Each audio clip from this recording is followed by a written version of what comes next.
তুমি সিগারেট খাও? জি, খাই তো। কেন খাও? কেন খাই সেটা তো মুখে বলে প্রকাশ করতে পারবো না, তবে আমার একটা নির্ঘুম রাত যদি আপনার হাতে তুলে দিতে পারতাম তাহলে হয়তো আপনি বুঝতেন কেন আমি সিগারেট খাই।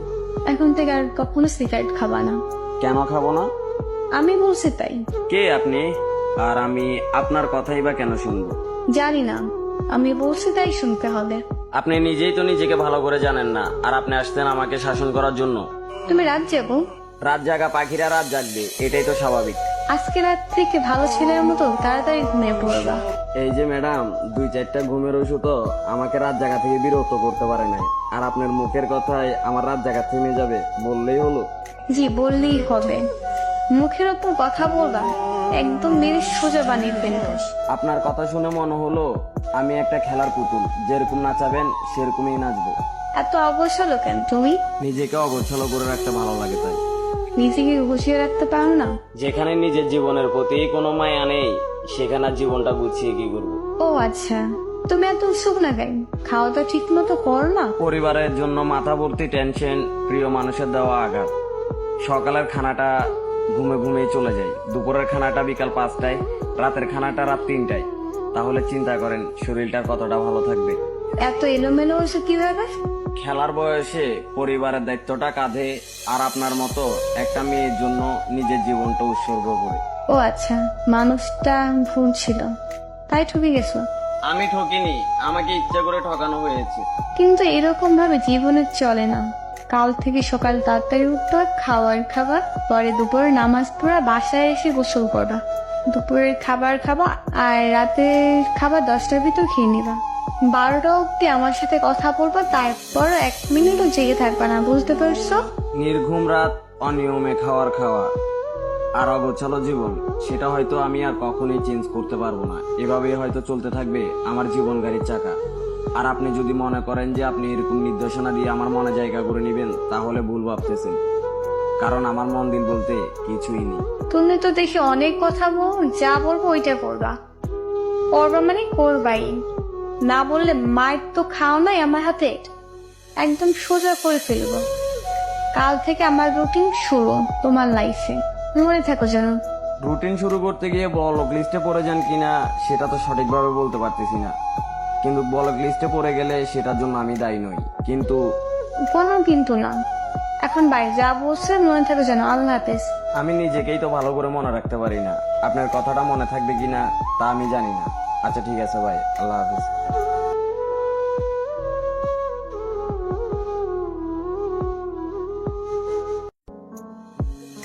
তুমি সিগারেট খাও? জি, খাই তো। কেন খাও? কেন খাই সেটা তো মুখে বলে প্রকাশ করতে পারবো না, তবে আমার একটা নির্ঘুম রাত যদি আপনার হাতে তুলে দিতে পারতাম তাহলে হয়তো আপনি বুঝতেন কেন আমি সিগারেট খাই। এখন থেকে আর কখনো সিগারেট খাবা না। কেন খাবো না? আমি বলছি তাই। কে আপনি? আর আমি আপনার কথাই বা কেন শুনবো? জানি না, আমি বলছি তাই শুনতে হবে। আপনি নিজেই তো নিজেকে ভালো করে জানেন না, আর আপনি আসতেন আমাকে শাসন করার জন্য। তুমি রাত যাবো? রাত জাগা পাখিরা রাত জাগবে, এটাই তো স্বাভাবিক। আজকে রাত থেকে ভালো ছেলের মতো তাড়াতাড়ি ঘুমিয়ে পড়বা। এই যে ম্যাডাম, 2-4টা ঘুমের ওষুধও আমাকে রাত জাগা থেকে বিরত করতে পারে নাই, আর আপনার মুখের কথায় আমার রাত জাগা থেমে যাবে বললেই হলো। জি, বললেই হবে। মুখের ওপর কথা বলবা, একদম মেরে সোজা বানিয়ে ফেলবো। আপনার কথা শুনে মনে হলো আমি একটা খেলার পুতুল, যেরকম নাচাবেন সেরকমই নাচবো। এত অবসর কেন তুমি? নিজেকে অগোছালো করে রাখতে ভালো লাগে তাই। নিজেকে গুছিয়ে রাখতে পারো না?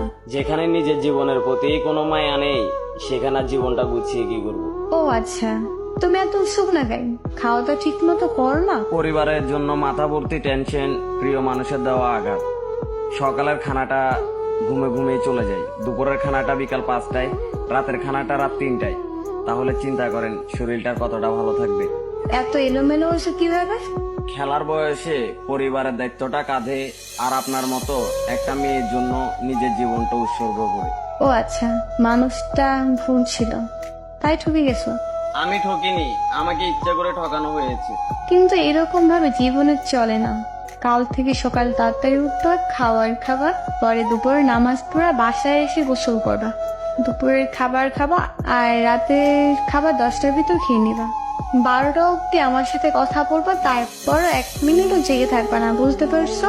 নির্ঘুম রাত, অনিয়মে খাওয়া আর অগোছালো জীবন, সেটা হয়তো আমি আর কখনোই চেঞ্জ করতে পারবো না। এভাবেই হয়তো চলতে থাকবে আমার জীবন গাড়ির চাকা। আর আপনি যদি মনে করেন যে আপনি এরকম নির্দেশনা দিয়ে আমার মনে জায়গা করে নেবেন, তাহলে ভুল ভাবতেছেন। কারণ আমার মন দিল বলতে কিছুই নেই। তুমি তো দেখি অনেক কথা বল, যা বলবো ওইটা করবা।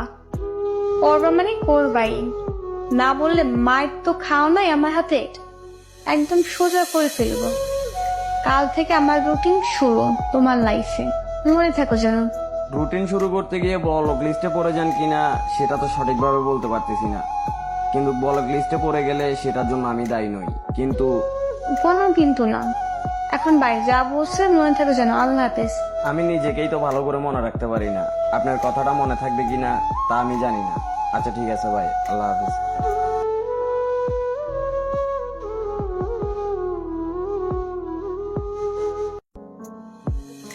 তুমি সিগারেট খাও? জি খাই তো। কেন খাও? কেন খাই সেটা তো মুখে বলে প্রকাশ করতে পারবো না, তবে আমার একটা নির্ঘুম রাত যদি আপনার হাতে তুলে দিতে পারতাম তাহলে হয়তো আপনি বুঝতেন কেন আমি সিগারেট খাই। এখন থেকে আর কখনো সিগারেট খাবা না। কেন খাবো না? আমি বলছি তাই। কে আপনি? আর আমি আপনার কথাই বা কেন শুনবো? জানি না, আমি বলছি তাই শুনতে হবে। আপনি নিজেই তো নিজেকে ভালো করে জানেন না, আর আপনি আসতেন আমাকে শাসন করার জন্য। তুমি রাত যাবো? রাত জাগা পাখিরা রাত জাগবে, এটাই তো স্বাভাবিক। আজকে রাত থেকে ভালো ছেলের মতো তাড়াতাড়ি ঘুমিয়ে পড়বা। এই যে ম্যাডাম, 2-4টা ঘুমের ওষুধও আমাকে রাত জাগা থেকে বিরক্ত করতে পারে নাই, আর আপনার মুখের কথায় আমার রাত জাগা থেমে যাবে বললেই হলো। জি বললেই হবে, মুখের ওপর কথা বলবা, একদম মেরে সোজা বানিয়ে ফেলবো। আপনার কথা শুনে মনে হলো আমি একটা খেলার পুতুল, যেরকম নাচাবেন সেরকমই নাচবো। এত অবসর কেন তুমি? নিজেকে অগোছালো করে রাখতে ভালো লাগে তাই। নিজেকে গুছিয়ে রাখতে পারো না? যেখানে নিজের জীবনের প্রতি কোনো মায়া নেই, সেখানে আর জীবনটা গুছিয়ে কি করবো? ও আচ্ছা, তুমি এত উৎসুক না কেন? খাওয়া দাওয়া ঠিক মতো করো না? পরিবারের জন্য মাথা ভর্তি টেনশন, প্রিয় মানুষের দেওয়া আঘাত। সকালের খানাটা ঘুমে ঘুমে চলে যায়, দুপুরের খানাটা বিকাল 5টায়, রাতের খানাটা রাত 3টায়। তাহলে চিন্তা করেন শরীরটার কতটা ভালো থাকবে। এত এলোমেলো হয়েছে কিভাবে? খেলার বয়সে পরিবারের দায়িত্বটা কাঁধে, আর আপনার মতো একটা মেয়ের জন্য নিজের জীবনটা উৎসর্গ করে। ও আচ্ছা, মানুষটা ভুল ছিল, তাই ঠকে গেছো। আমি ঠকিনি, আমাকে ইচ্ছা করে ঠকানো হয়েছে। কিন্তু এরকম ভাবে জীবনে চলে না। কাল থেকে সকাল তাড়াতাড়ি উঠতে হয়, খাওয়ার খাবার, পরে দুপুরে নামাজ পড়া, বাসায় এসে গোসল করবা, দুপুরের খাবার খাবা, আর রাতের খাবার 10টার ভিতর